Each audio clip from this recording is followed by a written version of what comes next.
मैं कहना चाह रहा था, ये मानव, तुमने बहुत ही सौभाग्य से, बहुत ही तपस्या से मानव का जीवन प्राप्त किया है। ये मानव का जीवन प्राप्त किया है। ये शरीर हमारा कोई सामान्य शरीर नहीं है।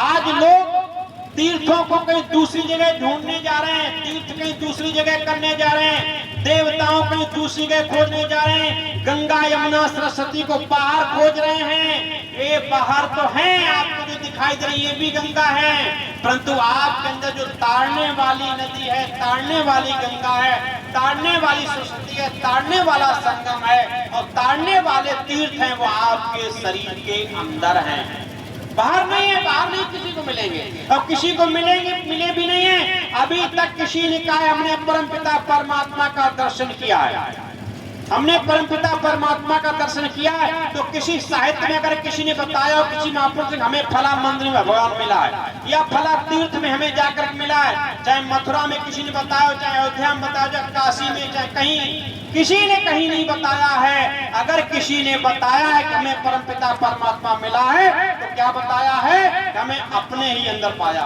परम प्रभु अपने ही ओर पायो, जन्म जन्म की मिट्टी कल्पना जब गुरु भेद बतायो, परम प्रभु अपने ही ओर पायो। सबको अपने अंदर मिला है, क्योंकि यही सब कुछ बैठे, इसलिए वेद कहता है अष्टचक्र नवद्वार देवा नाम पूरा अयोध्या।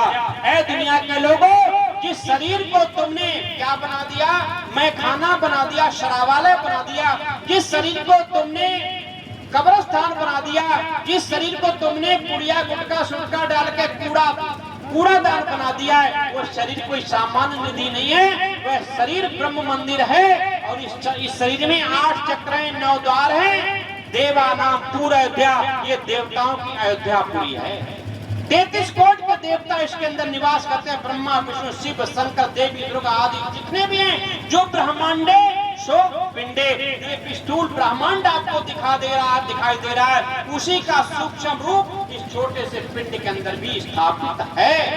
जो भी देखा, सूर्य चांद सितारे नभ, जो भी आपको चाहिए वो सब इसके अंतर्गत है। इसलिए जब योगी योग सिद्ध हो जाता है, समाधि सिद्ध हो जाता है, तो समाधि के पश्चात वो योग सिद्ध योगी जब संकल्प समाधि का प्रयोग करता है, तो जाना चाहे कि मैं चांद पे जाऊंगा, मैं सूर्य लोक में जाऊंगा, मैं इंद्र लोक में जाऊंगा, जिस लोकांतर में भ्रमण करना चाहे, इस अपने शरीर के अंदर समाधिस्थ होकर के उस स्थान का उसे बोध हो, उस स्थान पर अपने संकल्प समाधि को सिद्ध करे, वो उसी स्थान पर पहुंचेगा और वो सारा को प्राप्त करेगा। तो परम प्रभु अपने ही ओर पायो। इसलिए अष्टचक्र नवद्वार देवा नाम पूरा अयोध्या, 8 चक्रों वाली देवताओं की अयोध्या पूरी है। इसमें परमपिता परमात्मा ने विविध प्रकार रचना करके आपको सब कुछ समाया हुआ है। इसको सभी ग्रंथों ने, सभी पंथों ने श्रेष्ठ बताया है। गोस्वामी तुलसीदास जी लिखते क्या कि बड़े भाग मानुष तन पावा, बड़े भाग मानुष तन पावा, सुर दुर्लभ सत कंतन गावा, सुर दुर्लभ सत कंतन गावा,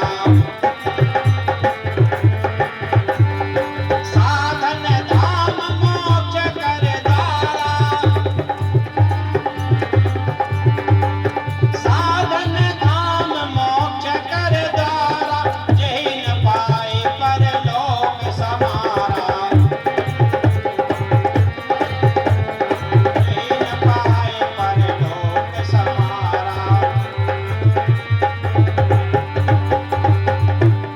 बड़े भाग मानुष, जितने भाग हो सकते थे, जितने शुभ कर्म इसके लिए हो सकते थे, आपने ये निश्चित है इस जन्म से पूर्व जन्म में जरूर शुभ कर्म किए हैं, जरूर कोई श्रेष्ठ पुण्य कर्म किए हैं, क्योंकि मानव चोले का पाना कोई बच्चों का एक खेल नहीं, और जन्म जन्म के शुभ कर्मों का होता जब तक मेल नहीं, जब तक जन्म जन्मांतरों के शुभ कर्मों का फल प्राप्त नहीं हो, तब तक ये मानव जीवन मिलता नहीं है। ध्यान रखना, यदि एक बार इस लाइन से आप हट गए 84 के अंदर चले गए, भोग योनियों अंदर चले गए, तो पता नहीं कितने जन्म आपको भटकना पड़े, कीड़े मकोड़े बनना पड़े।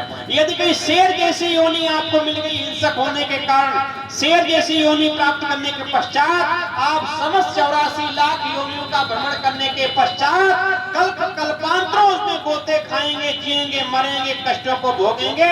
अंत में 84 लाख योनि में अंत में योनि होती केचुए की, जिसको कहते हैं गेसा। गेसे की योनि अंत में प्राप्त होगी, उसी में आपका पूरा प्रायश्चित होता है। क्योंकि गेसा एक ऐसा प्राणी है कि सृष्टि के किसी भी पदार्थ की किसी प्रकार की हानि नहीं कर सकता, किसी प्रकार किसी पदार्थ को हानि नहीं पहुंचा सकता। क्योंकि गेसे को सबसे डर है। गेसे की मृत्यु चींटी भी कर सकती है। गेसा किसी पदार्थ को खाके बर्बाद नहीं कर सकता। वो जमीन में ही रहता है, जमीन का ही सेवन करता है और जमीन को भी सेवन करके ऐसा उसको उर्वरकशाली बना देता है, उसमें उर्वरक शक्ति और बढ़ जाती, घटती नहीं है। अंत में परमपिता परमात्मा केचुए का जीवन देने के पश्चात फिर आपको दया करता है, फिर मनुष्य का जीवन सौंपता है कि जा मेरे बेटे, फिर तू शुभ कर्म कर लेना जा करके, और जिस अपने लोग अपने धाम से आया था पुनः वापस फिर जाना।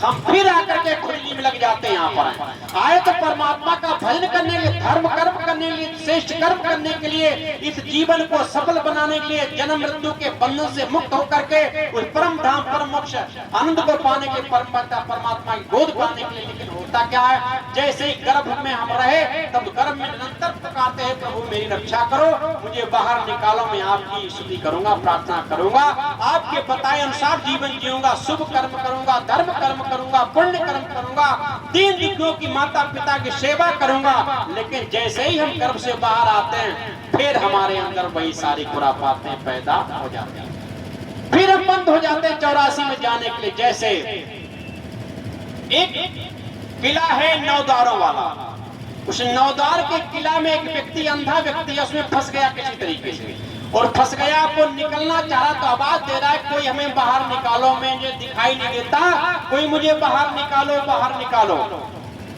अब वहां कोई दूसरा नहीं है, उस किला का दुर्ग का मालिक केवल उपस्थित है। वो मालिक भी किसी को पकड़ के नहीं निकालता, केवल आपको कुछ न कुछ मार्गदर्शन कर सकता है। उसने जब आवाज सुनी कोई किला में फंसा हुआ बुला रहा किसी को, उस मालिक, उस स्वामी ने आवाज दी, हे प्राणी, हे मनुष्य, तू निकलना चाहता है तो मैं तुझे युक्ति बता देता हूँ, इसमें निकालने वाला दूसरा कोई नहीं, निकलना तुझे स्वयं है, श्रम तुझे स्वयं करना है। युक्ति में बता देता हूँ, उस युक्ति के साथ तो चलेगा तो निकल जाएगा। क्या है युक्ति? तू खड़ा हो जा, आगे थोड़ा बढ़, तुझे दीवार किला की मिलेगी, अंतिम दीवार, उस दीवार को हाथ से पकड़ ले और घूमता चला जा, और दीवार को पकड़ते टटोते हुए, कड़ेलते हुए हाथ चला जा, और जहाँ पर तेरा हाथ दीवार से लगना बंद हो जाए, वही एक दरवाजा खुला हुआ मिलेगा, उससे तू बाहर हो जाना।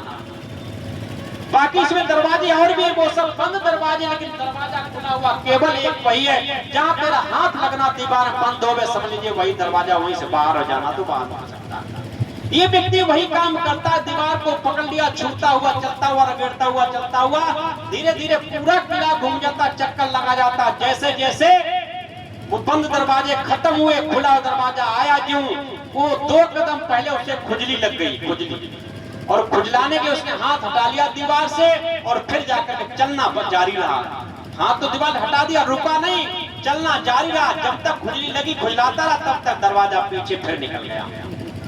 फिर आगे बढ़ा, फिर दीवार आ गई, फिर दीवार पकड़ ली, फिर चलने लगा। जैसे फिर उस दरवाजे पर दोबारा फिर वही कर्म हुआ, फिर खुजली लग गई, तो फिर खुजली, फिर खुजलाने लगा। ऐसे उसके कई वर्ष बीत गए, कई जन्म बीत गए, कहने का मतलब, और वो व्यक्ति खुले दरवाजे पे आता, तैसे खुजली लग जाती। आखिरकार खुजली किसको लग रही, कौन वो व्यक्ति है? ये हम मानव ही हैं। हम सबको ये मानव जीवन रूपी ये दरवाजा खुला रूपी शरीर मिला था। साधन धाम मोक्ष का द्वारा, मोक्ष का दरवाजा है। अगर मोक्ष में जा सकता है तो इसी मानव शरीर रूपी दरवाजे से ही बाहर जा सकता है। दूसरे जितने भी शरीर हैं उनमें सब में बंद दरवाजे हैं, उनमें जाकर कहीं आप बाहर नहीं निकल सकते हो, भोग से भोग में जाओगे। इस शरीर को पाकर के हमको खुजली लग जाती, काहे की? तृष्णा की, हमको आशा की, तृष्णा की, राग की, द्वेष की, पुत्रेष्णा की, पितृष्णा की, और हम उस खुजली में ही लगे रहते हैं। और यहाँ तक खुजली की बचपन में लगी थी हमें, और हम अंत तक मरने को हो गए, शरीर त्यागने को हो गए, तब भी खुजली नहीं जा रही। बहुत सुंदर यहाँ पर आदिगुरु शंकराचार्य ने लिखा है, अंगम गलतम पलतम मुंडम दशम विहीनम जातम तुंडम मार्ग्याति कृत्वा दन्नम तदप्नोच्चत्यासा पिंडम भज गोविंदम गोविंदम भज मूढ़मते। शंकराचार्य कहते हैं, अरे मूढ़ मानव, अंगम गलतम, अब तो तेरे शरीर के अंग सारे गल चुके, शिथिल हो रहे हैं, तुझ पे चला नहीं जा रहा। अंगम गलतम पलतम मुंडम, तेरा सर हिलने लगा है, इतना दुर्बल तो हो चुका है, मौत के निकट पहुंच चुका है। दशन विहीनम, तेरे दांत मुख से निकल चुके, बिना दांत के हो गया, तुझसे कुछ कहता कुछ शब्द निकल रहे हैं, जो कहना चाह रहा वो निकल नहीं रहा है। मार्ग दंडम, अरे तू मार्ग को चलता, रास्ते चलता, चलने की सामर्थ नहीं, डंडा पकड़ के चलने लगा है, डंडे के सहारे हो गया है। तदप्नोच्चत्यासा पिंडम, सब कुछ तेरा नष्ट हो चुका, सब कुछ तेरा खत्म हो चुका, सारी शक्ति तेरी समाप्त हो चुकी, फिर भी तेरी तृष्णा समाप्त नहीं हुई है। तृष्णा अभी भी ज्यों की त्यों है। अरे पहले कहता था अपने यहाँ महल बना लूं, अपने लिए गाड़ी खरीद, अपने खेत खरीद लूं, फिर कहने लगा जब बेटा होगा बेटे के लिए गाड़ी खरीद दूं, बेटे के लिए कोठी बंगला बना दूं, खेत खरीद दूं, बेटा को भी खरीद दिया, अब कह रहा नाती को खरीद दूं, पोते को खरीद दूं। आखिरकार किसको तो बनाता रहेगा, कभी तो फुर्सत निकाल। अरे जिसके लिए आया बंदा, उसकी तो तुझको खबर नहीं है। आना जाना जगत जाना, आना जाना जगत जाना, राग जाना बैराग जाना, अपना जाना पराया जाना, जाना जगत खजाना है, लेकिन तूने उसी को नहीं जाना जिसके पास तुझे जाना है। तो उसको भूल गया कि हमें जाना भी है कभी यहाँ से, नहीं उसको तू भूला बैठा है। अरे क्या बात है, अरे हमको तैयार ऐसे रहना चाहिए जैसे कुशल मुसाफिर जिसकी गाड़ी रिजर्वेशन हो जाता है, हमें कल जाना 4 बजे हमारी गाड़ी है, तो वो आज नहीं 2 दिन पहले ही थैला तैयार कर लेता है और 2 घंटे प्लेटफार्म पे पहले पहुंच जाता है, इंतजार करता है गाड़ी नहीं आई। और जो शिथिल लोग होते हैं, गाड़ी तो अपने टाइम पे आएगी और तुमको लेके भी जाएगी, जाना चाहो चाहे न जाना चाहो, तुम तैयारी करो चाहे न करो, लेकिन वो एक गाड़ी ऐसी है कि आपको जरूर ले जाएगी। आपको जबरदस्ती ले जाया जाएगा, आप जबरदस्ती पकड़े जाओगे तो रोगे, गिड़गिड़ाओगे, चिल्लाओगे और हानि के अलावा कुछ भी लाभ नहीं पाओगे। इसलिए मेरे भाई कुछ न कुछ तैयारी कर लो। इसलिए वो स्वामी तुलसीदास लिखते हैं कि आपने बड़े भाग से मानव जीवन पाया है। और यहाँ पर इस्लाम के भी लोग कहते हैं जो हमसे ठीक विरोध में, हमसे सारे विरोध में कार्य करते हैं, वो भी कहते हैं क्या, इस्लाम कहता असरफुल मखलूकात, उसने भी इस मानव जीवन पर श्रेष्ठ विचार दिया। असरफुल मखलूकात आखिरी धरोहर, परमपिता परमात्मा अल्लाह ने अपने रूहों को ये मानव शरीर अंतिम धरोहर दिए, सबसे श्रेष्ठ धरोहर दिए। इसके सिवा उसके पास कोई उत्तम वस्तु देने के लिए नहीं रह गई। इसको पाकर के तुम जन्नत को प्राप्त करना तो कर लेना, वरना जन्नत के प्राप्त करने तुम्हारे पास दूसरा कोई साधन और होने वाला नहीं है। यहाँ पर क्रिश्चियन भी कहता है, एक सुर से सुर मिलाकर के, टॉप ऑफ दी क्रिश्चियन, धरती का सिरमौर। अरे ये मानव जीवन धरती का सिरमौर, ये मानव जीवन, ये मानव शरीर धरती का सर्वश्रेष्ठ पदार्थ है। इसको पाकर के परमपिता परमात्मा की अनुभूति कर लेना, मुक्ति को पा लेना, का दूसरा कोई आपके पास साधन नहीं है। इसलिए मेरे भाई गीत का लिख रहा है कि जीवन की अनमोल घड़ियों को प्यारे, गमाते गमाते बहुत दिन चले गए।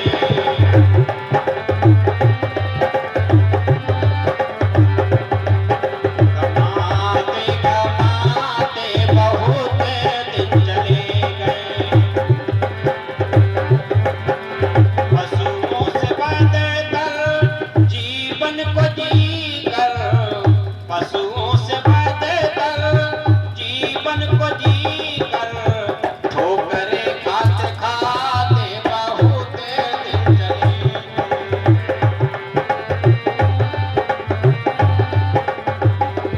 ठोकरे खाते खाते बहुत दिन चले गए। जीवन की अनमोल घड़ियां यहाँ हो रहे हैं। इस जीवन में अगर देख लो, जितने हमारी सबकी आयु हो गई व्यक्ति तो जारी हमारी, मैं समझता हूँ शायद कोई हजारों में एक बिरला व्यक्ति मिलता होगा वो अपनी सांसों का उपयोग कर रहा है। हम तो सब व्यक्ति में कोई काम में, जो कोई क्रोध में, कोई लोभ में, कोई मोह में, कोई अहंकार में, इन्हीं में जा रही हमारी घड़ियां। कोई आहार में, कोई निद्रा में, कोई भय में, कोई भोग में, इन्हीं में जा रही हमारी घड़ियां। कोई सोने में, कोई जागने में खो रहा है, इन्हीं में हमारी घड़ियां जा रही हैं। क्या जिसके लिए मानव शरीर मिला है, क्या वो लक्ष्य हमारा पूरा हो रहा है? क्या जिस कारण ये मनुष्य शरीर को श्रेष्ठतम बताया है, सबने श्रेष्ठ बताया, मैंने प्रमाण दिया, सिखों ने, ईसाइयों ने, हमारे धर्म ग्रंथों ने, हमारे महापुरुषों ने, यहाँ तक मुस्लिम समाज के भी ग्रंथों ने कहा है कि शरीर सबसे उत्तम है, जीवन सबसे उत्तम है, संसार में प्राणी के कल्याण के दूसरा कोई साधन हो नहीं है, इसे बढ़िया। क्या हम उस लक्ष्य जिस लक्ष्य के कारण ये शरीर को श्रेष्ठ बताया, जीवन को श्रेष्ठ बताया, उत्तम बताया है, क्या वो लक्ष्य हम प्राप्त कर पा रहे हैं? क्या लक्ष्य को पा रहे हैं? क्या अपने लक्ष्य की तरफ बढ़ रहे हैं? नहीं बढ़ रहे हैं। अगर आप किसी व्यक्ति से बोलें भाई कुछ सत्संग में बैठ लिया करो, कुछ भगवान का भजन कर लिया करो, तो बोलता है कि हमारे पास समय नहीं है। जिसने समय दिया है उसको समय नहीं है, जिसने समय दिया उसको समय नहीं है। कैसा ये पागलपन है।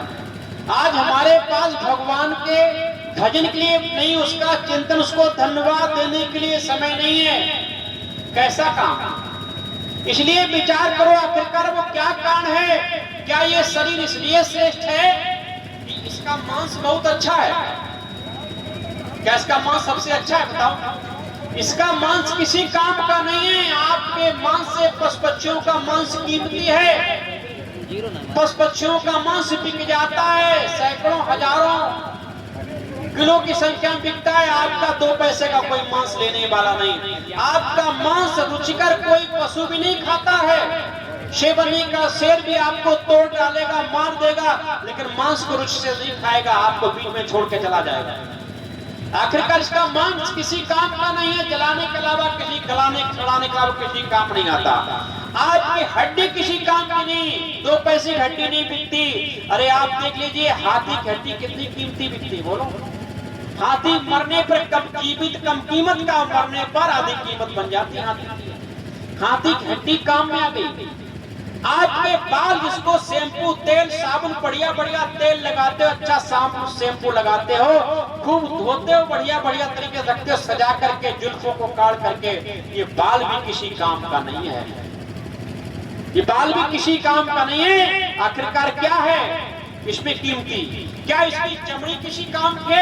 अगर पकड़े की चमड़ी से भी काम चल जाते हैं, ढोलक बन जाते, उसकी चमड़ी बिक जाती है।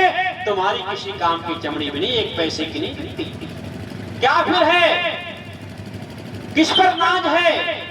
किसी प्रकार का तत्व विवेचना के साथ देखा जाए तो पशु पक्षी तुमसे यहाँ तक पशु पक्षियों का मल मूत्र भी काम आ गया, तुम्हारा मल मूत्र भी किसी काम का नहीं है। एक जगह बल्कि मल मूत्र त्यागने लग जाओ तो आप बाहर रह नहीं पाओगे, ठहर नहीं पाओगे। पेशाब भी चादर बंद के करने लग जाओ, साफ ना करो तो वहां बैठ नहीं पाओगे, इतनी बदबू आएगी। लेकिन इतनी बदबू आएगी। लेकिन पशु पक्षियों की लेटरिनों से औषधियां बनती हैं। आपके गाय के भैंस के गोबर से घर की लिपाई होती है, जिसमें देवता भी पूजा स्वीकार कर लेते हैं। किस काम से तुम विशेष हो? क्या विशेष तुम में? क्या इसलिए विशेष हो कि आप अच्छा भोजन करते हो? इसलिए आप सोचते हो कि हम इसलिए विशेष है, हमारा शरीर, हम बढ़िया लडुआ पेड़ा, लड्डू पेड़ा, जलेबी आदि 36 प्रकार के व्यंजनों का सेवन करते हैं। ये अन्य पशु पक्षियों को नहीं मुहैया, नहीं, तुम्हारी गलत सोच है। आपके लिए लड्डू पेड़ा हलवा पूरी अच्छा हो सकता है, लेकिन सुअर के लिए किसी काम का वो नहीं है। कुत्ते के लिए किसी काम का नहीं, अगर है तो खिला के देख लेना। किसी कुत्ते को बढ़िया हलवा पूरी खिला के देखना, किसी सुअर को हलवा पूरी खिला के देखना, उसको छोड़ देना, जाएगा अपने भोजन की तरफ। पता लगा तुम्हारे से अच्छा उसे वही लगता है। उसकी रुचि तुम्हारे भोजन नहीं है, उसकी रुचि उसी में। आप हलवा पूरी आपके लिए है, आप मुझे शेर हलवा पूरी खिला के देख लेना मांसाहारी को, और फिर उसको छोड़ के देख लेना, हलवा पूरी ना खाकर किसी का आगे संहार कर लेगा, हत्या कर देगा, क्योंकि उसका मांस प्यारा है, उसके लिए मांस भोजन अच्छा है। आप किसी परनाले के कीड़े को पिला के दूध पिला के देख लेना, लेकिन उसकी रुचि परनाले की तरफ जाने, क्योंकि उसमें उसी में रुचि उसकी है, उसके लिए वही श्रेष्ठ है। जो परमपिता परमात्मा ने जिसके लिए जैसा भोजन बनाया, प्रत्येक प्राणी के अपने भोजन में ही रुचि है, उसके लिए वही उत्तम है। इसलिए भोजन में बहुत विशेष नहीं, आपको भोजन सबके लिए सबका विशेष है। अब आप कहते होंगे इसलिए विशेष है कि हम बड़ी बड़ी कोठियां बना लेते हैं, हम अच्छी अच्छी कोठियों में रहते हैं, ये भी आपका मिथ्या अभिमान है। आप अगर कोठी आपके लिए रुचिकर हो सकती है, लेकिन आपके घर में रहने वाला चूहा भी आपकी कोठी से पसंद नहीं है। आपकी खुली कोठी में उसे आना नहीं आता, आपकी कोठी में रहने वाला चूहा भी उस कोठी में बिल बना के रहता अंदर, वो बिल खोद के ही रहता, उसको बिल में ही आनंद आता है। अगर कोठी में आनंद होता तुम्हारी कोठी बिल क्यों बनाता? हाँ जी, आपकी कोठी में रहने वाला सर्प आपकी कोठी में सुख से नहीं रहना चाहता, उसको भी बिल मिल जाएगी तो बिल में रहना लग जाएगा। बिल में कोठी आपकी हो सकती थी, आप अपनी कोठी में हाथी को ले जाके देख लो, कोठी को बना के रखेगा बिगाड़ देगा। बोलो, अगर उसको आनंद आता तो कोठी को बिगाड़ता नहीं, उसको जंगल में आनंद आता है। जो जिस स्थिति में रहता है, आप अपने घर में कोठी में छोटी छोटी गौरैया चिड़िया रहती थी पहले हमारे घरों में, आपने देखा होगा। आपकी भले ही आपके कोठरी में रहती थी, वो कोठरी में भी छोटा सा घोंसला बना के रखती थी, लाकर खरपतवार बाहर लाती थी और घर में घोंसला, छप्पर में भी घोंसला बना के रहती थी। आपके बने हुए भवन में से कोई आनंद नहीं है। प्रत्येक प्राणी जिस घर में रहता है, जिस अवस्था में रहता है, आप मछली को लाके देख लो अपने घर में पाल के बिना पानी के, क्या आपकी कोठी में जहाँ बढ़िया एसी लगी होवे, सबको साधन में पानी ना मिले, मछली को जितने जल के जीवन को जल ना मिले, क्या आपकी कोठी में जीवित रह पाएंगे? बोलो, नहीं रह पाएंगे। जो रेगिस्तान में रहने वाले बहुत सारे रेत में जो रहते सारे जीव हैं, अपनी कोठी में लाके रख लेना, उनको रेत मत मुहैया कराना, क्या जीवित रहेंगे वो? इससे सिद्ध हुआ कोठी केवल आपके लिए है, लेकिन जो जीव जिस अवस्था में रहता है उसके लिए वही सुख आनंद अनुभूति होती है। कोठी भी किसी काम की नहीं, आपके लिए हो सकती है, किसी दूसरे जीवों के लिए नहीं। इसलिए कोठी बनाने से भी लाभ नहीं है, ये भी व्यक्तिगत रहने का साधन है। आप झोपड़ी में भी रह सकते हो तो भी जीवन चलेगा, आप कोठी में रह सकते हैं तब भी जीवन चलेगा। यदि आप अपने जीवन के लक्ष्य से भटक गए तो कोठी बंगला किसी काम में आने वाला नहीं है। पड़े रहे सब रंगले बंगले, खाली बारा दरी रही, एक पदेती चला अकेला, चला गया निकल के, सब यहाँ यहीं पड़े रहे। इसलिए इसे कोई लाभ नहीं है। इसलिए कहा नीति का ने कहा, आहार निद्रा भय में तो समान में तो पशु भी न रहा। आहार निद्रा भय में चार कार्य मनुष्यों के पशुओं के समान है। आहार, भोजन आप भी लेते तो अन्य पक्षी भी लेते, इसमें कोई बहुत बड़ी बात नहीं, अपना अपना सबको भोजन उसी का है। नींद आप भी सोते हैं, पशु पक्षी भी सोते हैं, नींद आप भी लेते हैं, पशु पक्षी भी सोते हैं, बल्कि भोजन में भी आपको पशु पक्षियों ने जीत लिया है।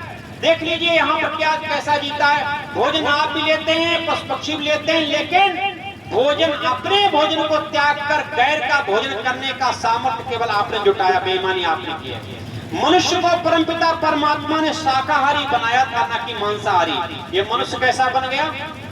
मांसाहारी, शाकाहारी, सर्वाहारी बन गया, जबकि सर्वाहारी नहीं है ये। परमपिता परमात्मा ने मनुष्य को शाकाहारी बनाया, भैंस को शाकाहारी बनाया, गाय को शाकाहारी, बकरी को शाकाहारी, जिन पशु पक्षियों को शाकाहारी बनाया वो शाकाहारी सृष्टि के आज तक है। अगर कोई परिवर्तन आया, इस मनुष्य में परिवर्तन आया जो सबसे श्रेष्ठ कहलाता है।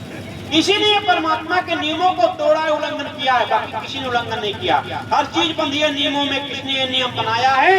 युग बीत रहे और बीतेंगे, कोई परिवर्तन नहीं आया है। सारे युग बीत रहे, सारे नियम युग कहते हो, उगता है प्राप्ता है सूर्य प्राची से और पश्चिम में छुप जाता है। ऋतुओं का चक्र चले, अनुपम किसने ये चक्र चलाया?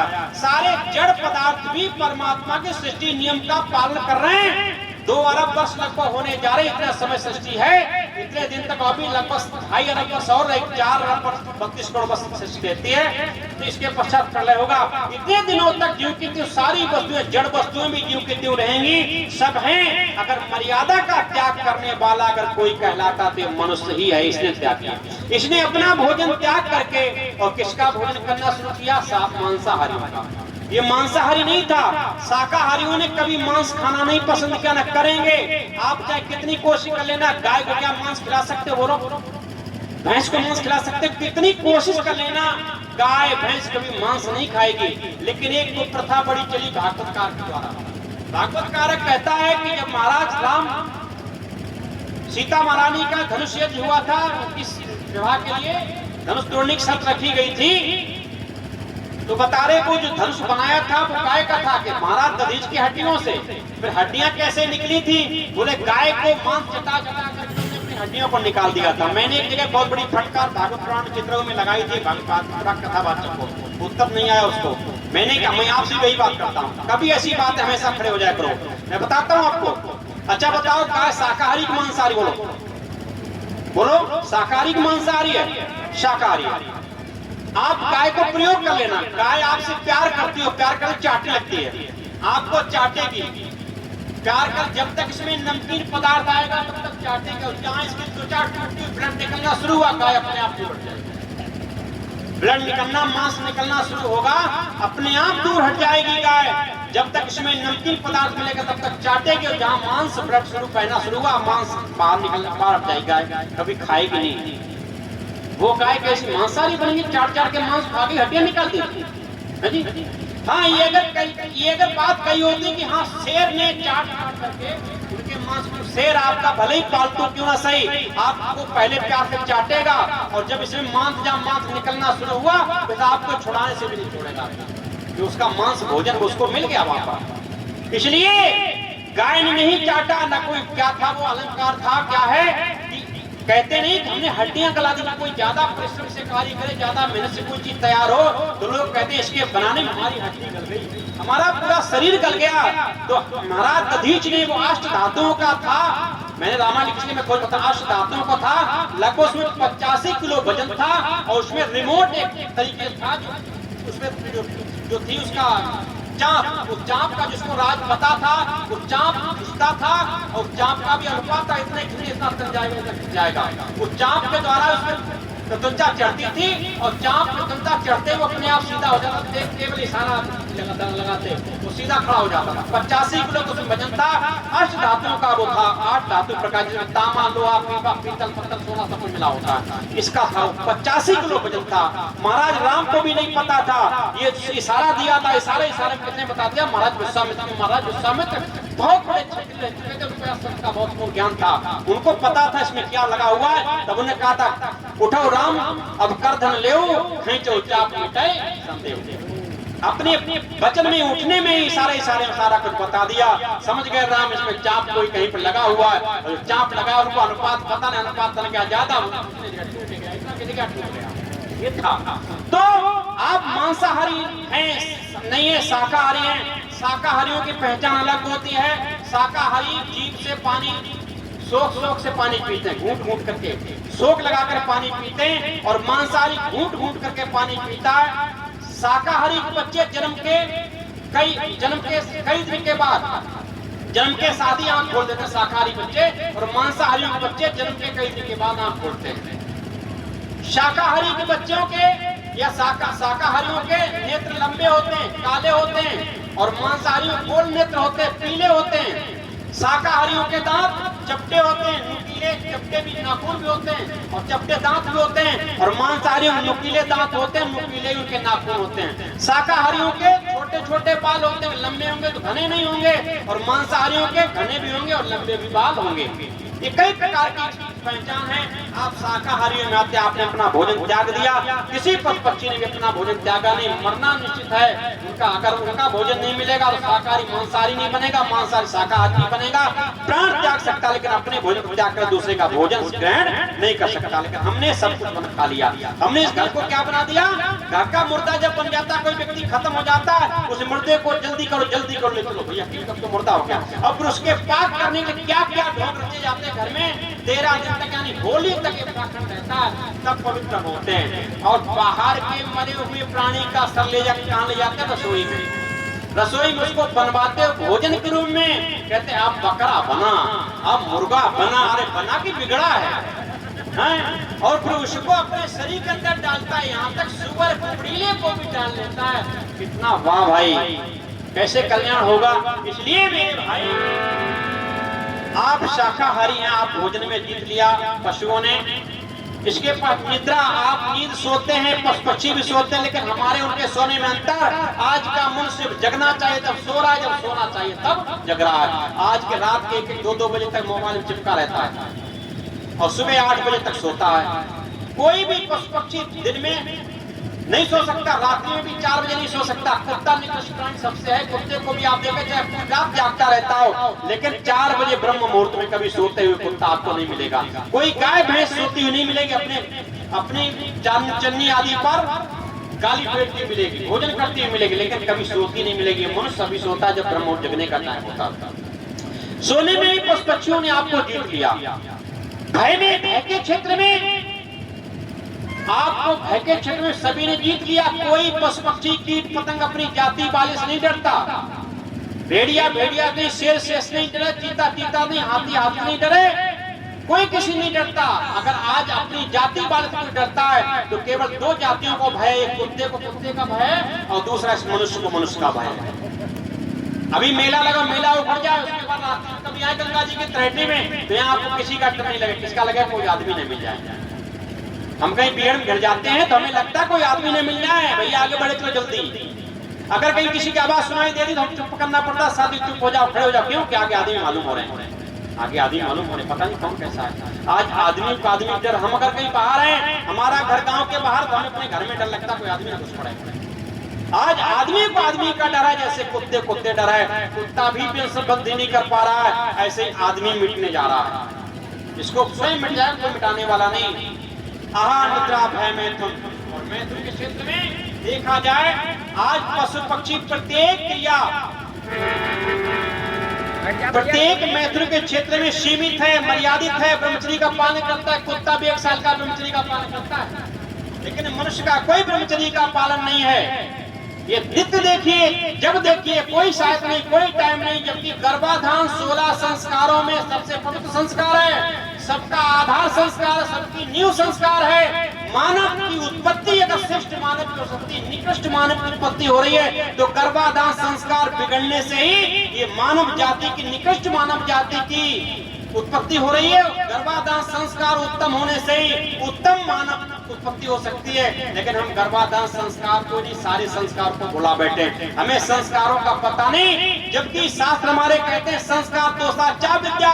जब संस्कारों में जब दोष आ जाता है तो अविद्या की वृद्धि हो जाती है।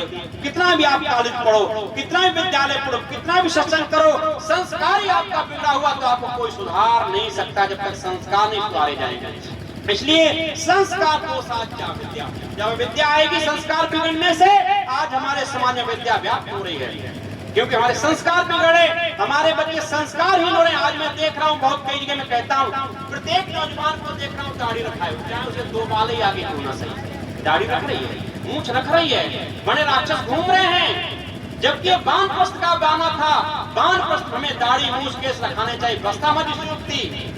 संन्यास में फिर उतर जाते हैं। इससे पहले आपको ब्रह्मचर्य का निखार लाना है। ब्रह्मचर्य आभूषण सबसे बड़ा है, ब्रह्मचर्य का पालन नहीं करते। हम कहाँ, ये कहाँ से हमने सीखा? ये विधर्मियों सीखा। वो तो इसलिए दाढ़ी मूंछ रखाते हैं, इससे भयभीत लगने की, उनका चेहरा भयभीत लगे, इससे लोग डरे, इसलिए। लेकिन तुमने उसको अपना लिया। एक काला धागा कहाँ चला? ये मस्जिद से चला, मस्जिद वालों सिखाया काला धागा।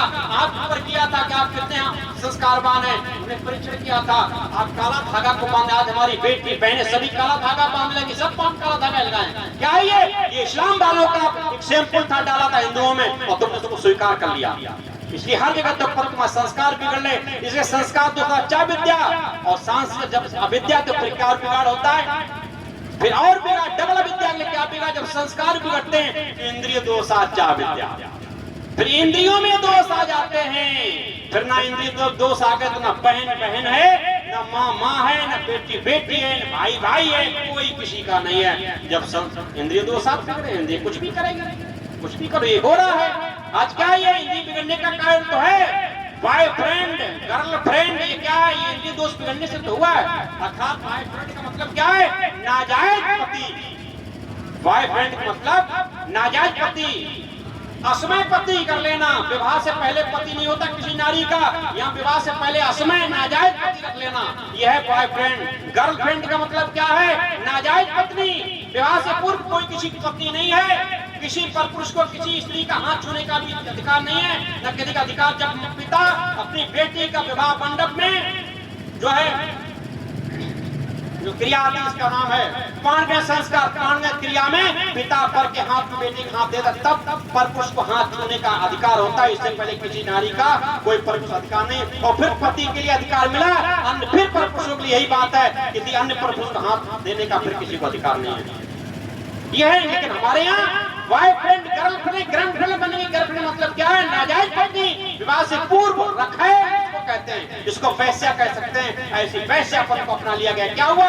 संस्कार दोषात् अविद्या, संस्कार दोषात् चाविद्या और इंद्रिय दोषात् चाविद्या। इंद्रिय दोष हमारे अंदर आ गए, संस्कार दोष हमारा बिगड़ हो गया। ये कहां से बिगड़ेंगे? ये संस्कार दोष हमने अपने जीवन में समझा, हमने अपने संस्कारों में समझा। इसलिए मेरे भाई, अब बहुत उत्तम जीवन मैंने कहा था शुरुआत्म में, आपने परमपिता परमात्मा की सृष्टि उत्तम रची, उत्तम शरीर तुमको तुमने किया क्या? ये गीत देकर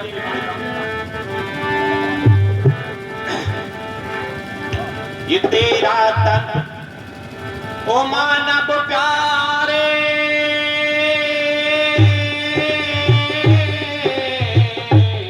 ये तेरा तन सबसे उत्तम, दूर कर दो इच से सब गम, न करना कभी पाप अधर्म।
जो आपको स्वाभाविक कर्म करने का ज्ञान मिला हुआ नहीं कर सकते हो, किए हुए कर्मों का भोग कर सकते हो, नया कुछ भी नहीं कर सकते हो, परंतु यहाँ भोग भी भोग सकते हो, नया भी कर सकते हो। सुबह सुबह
इसको भी यदि पाए भटक गए फिर नहीं लगे ठिकाना। इसको भी यदि पाए भटक गए फिर नहीं लगे ठिकाना। जन्म मृत्यु भव बंधन में बंधे हो 84 जाना। जन्म मृत्यु भव बंधन में बंधे हो 84 जाना। तजते काम क्रोध लक्ष्यपाल, तजते काम क्रोध लक्ष्यपाल, दूर कर दुरित विषम तत्काल। तजते काम क्रोध लक्ष्यपाल, दूर कर दुरित विषम तत्काल। धारण कर तू मानवता धर्म, मानव प्यारे। तेरा तन सबसे उत्तम, दूर करना तो इससे कम, न करना कभी पाप यदरम। मानव प्यारे, तेरा तन सबसे उत्तम, दूर करना तो इससे कम, न करना कभी पाप यदरम। मानव प्यारे, मानव प्यारे। ये सर्वश्रेष्ठ में शरीर मिला हुआ है, बहुत उत्तम। पूर्व जन्मों के कर्तव्य करने पर पुण्य कर्मों का फल पाने के पश्चात परमात्मा की महती दया के पश्चात ये मानव शरीर हमको मिला हुआ है। ये बहुत ही सौभाग्य, परम सौभाग्य का फल है। और इसको यदि हमने गंवा दिया तो इससे दुर्भाग्य का भी और दूसरा कोई फल नहीं है। गंवाने का पश्चात मतलब हमने अपनी उल्टी यात्रा शुरू कर दी। हम जिस नर्क से निकल के आए हैं, जिस 84 लाख योनियों से गर्भ से निकल के आए हैं, जलचर, मलचर, थलचर, जलचर, नभचर आदि बनकर के तमाम योनियों के जन्म से बंधन को काट करके हम इस मानव जीवन को प्राप्त करके करने के लिए किया हमने है परमात्मा कृपा के साथ में। फिर हम उन्हीं योनियों में दोबारा जाने की तैयारी कर रहे हैं, उन्हीं भव बंधनों में बंधने की तैयारी कर रहे हैं। यहाँ आप एक ऐसे चौराहे पर खड़े हैं, मतलब चौराहे पर नहीं, उस दरवाजे पर आकर खड़े हो गए हो जिसमें एक कदम आगे थोड़ा बढ़ा लीजिए। एक कदम आप दरवाजे पर खड़े, दरवाजे के अंदर एक कदम आगे बढ़ गया तो आप मुक्ति में चले गए, मोक्ष में चले गए, परमानंद में, परम धाम को चले गए। उस जन्म जन्म की प्यास को बुझाने के लिए अमृत को प्राप्त कर लिया। यदि आप एक कदम पाछे फिर मुड़ गए तो फिर आप ऐसी ढलान पड़ जाओगे, बिना 84 संपूर्ण मजाए कर वापस होने वाले नहीं हो। कल्पांतरों के फिर चले जाओगे गर्त में। इसलिए मेरे भाई आप विचार करो, हमें जीवन क्यों मिला है? ये हमें जीवन आखिरकार क्या मिला? इसका कोई तो कारण है, क्योंकि बिना कारण कोई कार्य होता नहीं है। यहाँ कैंप लगा है, मेला लगा, इसका भी कोई न कोई कारण है ना। बिना कारण के कोई कार्य नहीं होता। इसलिए कोई कार्य शरीर को भी, ये उत्तम शरीर बनाने का परमात्मा का क्या कारण था? क्यों उसने उत्तम शरीर बना दिया?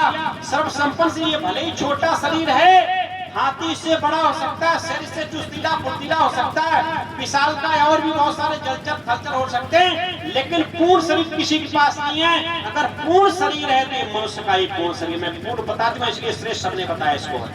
ये पूर्ण शरीर है, इसमें किसी प्रकार कोई विकलांगता नहीं है। बाकी सारे जितने भी जीव हैं सबके शरीर विकलांग हैं, विशाल हो सकते हैं, लेकिन विकलांग समय कोई वाणी से, कोई हाथों से, कोई पैरों से, कोई विवेक से, आदि आदि विकलांगता सब में भरी पड़ी है। आपको पूर्ण शरीर परमात्मा दिया, किस लिए दिया? अरे विशाल काय पाने के पता, हाथी बनने की बचाए शरीर की आवश्यकता क्यों है? चुस्तीला फुर्तीला शेर का शरीर पाने पर शरीर की आवश्यकता क्यों है? क्योंकि उन शरीरों के माध्यम से वो कार्य नहीं कर सकते थे जो इस शरीर के द्वारा कर सकते हो। वो शरीर का कार्य क्या है जिसके द्वारा नहीं कर सकते? उसी कार्य करने के पश्चात ही आप पूर्ण कहलाओगे।